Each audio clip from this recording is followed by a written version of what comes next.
আলাইকুম আরহামতুল্লাহি অবরকাতু। পরকালে কিছু কথা বলার জন্য হাজির হয়েছে আমি মোহাম্মদ জাহাঙ্গীর হোসেন। আমি একটি গোরস্থানে আসি আপনাদের কিছু কথা বলার জন্য। আজকে আপনি পৃথিবীতে বেঁচে আছি, একদিন চলে যাব, এই অন্ধকার কবরে আসব।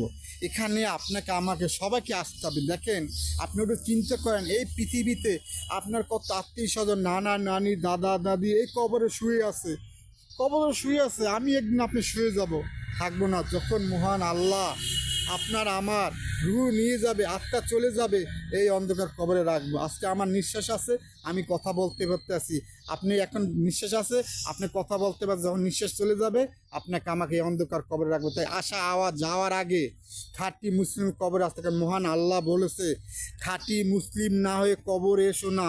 হুজুর সাল্লাল্লাহু আলাইহি সাল্লাম বলছে, আমি যা দেখলাম তোমরা যদি দেখতে, তো কবরে কেউ কেউ মাটির খানে, কবরে আযাব আছে, কবরে বিচার আছে, কবরে শাস্তি আছে, নাজাত আছে, কষ্ট আছে, আরাম আছে, শান্তি আছে। তাই সবাইকে বলবো, যে অবস্থা থাকেন পাঁচ ওয়াক্ত নামাজ পড়েন, নবীর তরিকায় চলেন, কারণ একদিন আপনাকে আমাকে কবরে আসতে হবে। এই পৃথিবীতে যত মানুষ দেখেন কেউ থাকতে পারবে না, একদিন অন্ধকার কবরে আসতে হবে। যাওয়ার আগে, আসার আগে আপনি খাঁটি মুসলিম হওয়ার জন্য আমি কাজ করতে হবে যতটুকু পারেন। পৃথিবীতে যে অবস্থা থাকেন পাঁচ ওয়াক্ত নামাজ পড়বেন, নবীর তরিকায় চলবেন। পৃথিবীতে মানুষ, আপনার আত্মীয় স্বজন, প্রতিবেশী, তাদের সাথে সততা ব্যবহার করবেন, থাকবেন না কিসের বাহাদুরি করেন, গার বর রূপ জৈবন কিচ্ছু থাকবে না। আপনি আমার জন্য নিঃশ্বাস শেষ হয়ে যাবে এই মাটিতে, মহান আল্লাহ এই কবরে আপনি চলে আসবেন।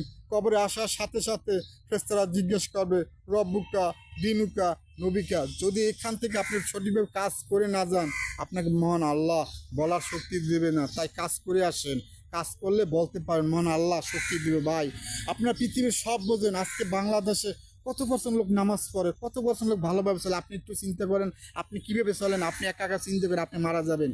এই পৃথিবীতে একদিন ছিলেন না, একদিন থাকবেন না, এই অন্ধকার কবরে আজ চলে যাবেন। তাই সবাইকে আল্লাহর রাস্তে পৃথিবীতে যেভাবে থাকেন, যেভাবে পাঁচ ওয়াক্ত নামাজ পড়েন, নবীর তরিকায় চলেন, কারণ ভাই এটাই আপনার আমার আসল ঠিকানা। এখানে আসতে হবে, এটাই বাধ্যতা। এখানে কেউ না আসে পারবে না, যে যত কথা বলুক এখানে আসতে হবে। কারণ যখন আপনার আমার নিঃশ্বাস শেষ হয়ে যাবে, এই কবরে রেখে দেবেন আমার আত্মীয় স্বজন। তাই ভাই, আপনি খাঁটি মুসলিমদের কবরে আসতে পারি ভাই, আমি চলে যাবো, আপনি চলে যাবেন ভাই। আমি নগণ্য মানুষ, মহান আল্লাহ যদি কথা বলি, কথা মধ্যে ভুলে আমার মাফ করে দিন ভাই। এখানে চলে যাব, পাঁচ ওয়াক্ত নামাজ পড়েন, নবীর তরিকায় চলেন এবং পৃথিবীর মানুষ ভালো ব্যবহার করেন।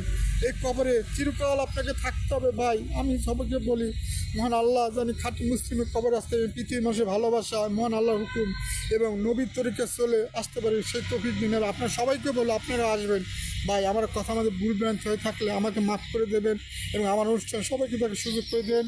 যদি কথার মধ্যে ভুল ভ্রান্তি হয়ে থাকে আমাকে মাফ করে দেবেন। আমি আজকের মধ্যে বিদায় নিলাম। আল্লাহ হাফেজ।